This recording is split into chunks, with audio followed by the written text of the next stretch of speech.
જય શ્રી કૃષ્ણ મિત્રો, welcome to my channel. તો ફરી પાછી એક નવી રેસીપી લઈને આવી ગઈ છું અને આજની રેસીપી છે સીતાફળ રબડી। શિયાળાની સિઝનમાં મળતા સીતાફળ એકદમ નેચરલ રીતે આપણે બનાવેલી સીતાફળની રબડી, કોઈ પણ જાતના પાવડર ઉમેર્યા વગર તો ખૂબ જ સરસ બને છે। આ રબડી તમે જરૂરથી ટ્રાય કરજો અને વિડીયો એન્ડ સુધી જોજો। તો મેં અહીંયા 2 લીટર દૂધ લીધું છે અને દૂધને મેં સ્લો ગેસ ઉપર ઉકળવા માટે મૂકી દીધું છે। તો આપણે દૂધને 2 લીટરમાંથી 1 લીટર થાય ત્યાં સુધી ઉકાળવાનું છે, એટલે કે દૂધને અડધું થાય ત્યાં સુધી ઉકાળવાનું છે। તો દૂધને આપણે ઉકળવા મૂકી દીધું છે અને હવે આપણે લેશું સીતાફળ। દૂધ ઉકળે ત્યાં સુધીમાં આપણે આ કામ કરી લેવાનું છે। તો મેં અહીંયા લગભગ 500 ગ્રામ તો નહીં પણ 600 ગ્રામ જેટલા સીતાફળ લીધા છે। 2 લીટર દૂધમાં 600 ગ્રામ સીતાફળ લીધા છે અને સીતાફળના આપણે બીજ અલગ કરી લઈશું અને એનો પલ્પ કાઢી લઈશું। તો મેં અહીંયા એક બાઉલમાં આ રીતની ગળણી મૂકેલી છે અને એમાં આપણે સીતાફળને પલ્પ કાઢી અને ચમચીની મદદથી આપણે બીજ અલગ કરવાના છે। આ કામ થોડુંક અઘરું છે, પણ આ રીતે તમે કરશો તો આસાનીથી થઈ જશે।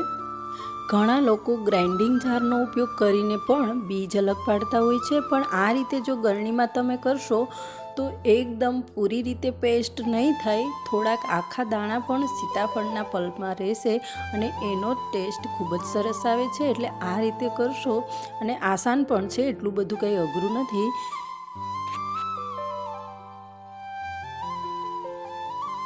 આ રીતે તમે ચમચીની મદદથી પ્રેસ કરતા રહેશો તો એની રીતે જ બીજ અલગ પડવા માંડશે અને પલ્પ પણ અલગ નીકળી જશે અને અમુક દાણા જે આખા રહેશે એને પણ આપણે એમણે એમાં નાખી દેવાના છે। તો તમે જોઈ શકો છો કે એકદમ આસાનીથી થઈ જાય છે, વાર વધારે નથી લાગતી। વચ્ચે વચ્ચે આપણે દૂધને પણ હલાવી લેવાનું છે, જેથી કરીને તળિયે બેસે નહીં। મેં અહીંયા નોનસ્ટિકની પેનનો ઉપયોગ કરેલો છે એટલે વધારે પ્રોબ્લેમ બેસવાનો ના થાય, પણ છતાં પણ આપણે વચ્ચે વચ્ચે એને હલાવી લેવું। તો તમે જોઈ શકો છો કે એકદમ ઇઝીલી બીજ અલગ થઈ ગયા છે। તો આપણે એને ચમચીની મદદથી કાઢી લઈશું અને જે ઉપર એક્સ્ટ્રા પલ્પ છે એને આપણે બંને પલ્પને મિક્સ કરી દઈશું। એને આપણે વધારે પેસ્ટ નથી બનાવવાની। આ રીતે અમુક આખા દાણા હોય તો રબડીમાં ટેસ્ટ સારો આવે છે સીતાફળનો। આ રીતે આપણે બધા સીતાફળનો પલ્પ કાઢી લેવાનો છે।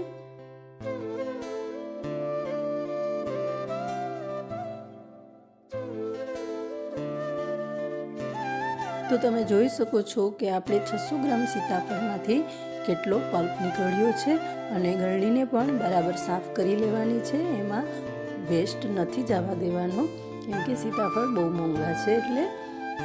તો હવે આપણે દૂધને સારી રીતે ઉકળવા દેવાનું છે, ત્યાં સુધી આપણે પલ્પને ફ્રીજમાં રાખી દઈશું।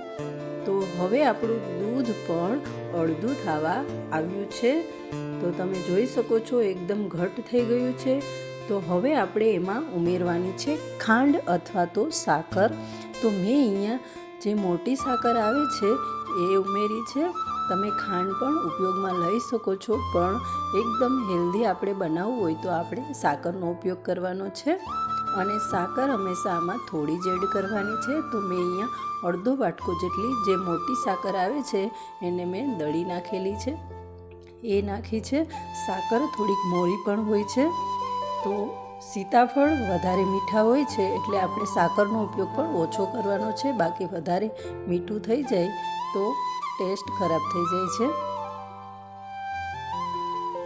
સાકર નાખ્યા પછી પણ આપણે દૂધને ઉકળવા દેવાનું છે, જેથી કરીને સાકર પ્રોપરલી કૂક થઈ જાય। ત્યારબાદ મેં થોડુંક એવું કેસરવાળું દૂધ પણ નાખેલું છે, 1 વાટકી જેટલું। મેં કેસરને આગળથી જ પલાળીને રાખ્યા હતા, એ બિલકુલ ઓપ્શનલ છે, હાજર હોય તો નાખવું, બાકી ખાસ કંઈ લેવાની જરૂર નથી। મેં હાજર હતું એટલે નાખેલું છે અને ત્યારબાદ થોડીક એવી એલચી એડ કરી છે। એલચીનું પ્રમાણ આપણે વધારે નથી નાખવાનું, જો એલચીનો ટેસ્ટ વધી જશે તો તમને એલચીની ફ્લેવર વધારે આવશે અને સીતાફળની ફ્લેવર બિલકુલ નહીં આવે. એટલે એલચી ઓછામાં ઓછી નાખવી, વધારે નહીં નાખવાની. અને એ પણ તમને પસંદ હોય તો જ નાખવાની. બાકી એમનેમ પણ સીતાફળનો ટેસ્ટ સારો જ લાગે છે. તો હવે આપણે એને રૂમ ટેમ્પરેચર ઉપર ઠંડુ થવા દેવાનું છે અને ત્યારબાદ જ એકદમ ઠંડુ થાય પછી જ આપણે એમાં સીતાફળનું પલ્પ ઉમેરવાનું છે. એ વાતનું ખાસ ધ્યાન રાખવાનું છે. જો તમે ગરમ ગરમમાં ઉમેરશો તો ટેસ્ટ નહીં આવે. એટલે આપણે ઠંડુ પડે પછી જ ઉમેરવાનું છે. અને ઠંડુ પણ આપણે ફ્રીજમાં રાખ્યા વગર જ પડવા દેવાનું છે, બહાર જ રૂમ ટેમ્પરેચર ઉપર. તો આ રીતે આપણે પલ્પ ઉમેરી અને સારી રીતે મિક્સ કરી દેવાનું છે.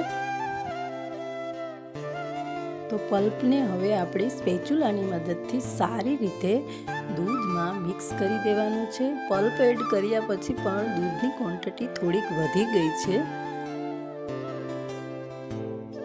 તો તમે જોઈ શકો છો એકદમ મલાઈ જેવી અને દાણેદાર રબડી ખૂબ જ સરસ બની છે. અને એનો ટેસ્ટ પણ બહાર કરતાં પણ મને તો વધારે સારો લાગ્યો છે. ત્યારબાદ એમાં ડ્રાયફ્રૂટ એડ કરી દેવાના છે. અને હા, આપણે દૂધ ઉકાળવામાં કોઈ પણ જાતના પાવડરનો ઉપયોગ નથી કર્યો. બાકી બહારથી તમે આ રબડી લો તો એમાં કોર્નફ્લોર એડ કરતા હોય છે, કોઈ કસ્ટર્ડ પાવડર એડ કરતા હોય છે, પણ આપણે કોઈ પણ પાવડરનો ઉપયોગ નથી કર્યો. ને એમણે પણ એ ખૂબ જ ટેસ્ટી બની છે. તમે આ રબડી જરૂરથી ઘરે ટ્રાય કરજો. ને કોઈ ગેસ્ટ આવે તો પણ આપણે એને આ પીરસી શકીએ, કેમ કે ખૂબ જ સરસ બને છે અને એકદમ બહાર જેવી જ બને છે. અને આને બનાવવામાં કોઈ અઘરું કામ નથી અને બગડવાના તો કોઈ ચાન્સ જ નથી. ઘણાને એવું હોય કે અમારાથી સારી નહીં બને, તો એવું નથી. જો તમે આ રીતે કરશો તો 100% સારી બનશે. અને હા, આપણે આ રબડીમાં કોઈ પણ જાતની મલાઈ કે માવાનો પણ ઉપયોગ નથી કર્યો, છતાં પણ એ ખૂબ જ સરસ દાણેદાર બની છે. હંમેશા સ્લો ગેસ ઉપર તમે કરશો તો રબડી ખૂબ જ સરસ બનશે. તો તમને કેવી લાગી મારી આ સીતાફળ રબડીની રેસીપી મને કોમેન્ટમાં જરૂરથી જણાવજો. અને જો પસંદ આવી હોય તો શેર કરવાનું ના ભૂલતા. તો હવે પછી મળીશું નેક્સ્ટ વિડીયોમાં. ત્યાં સુધી આવજો.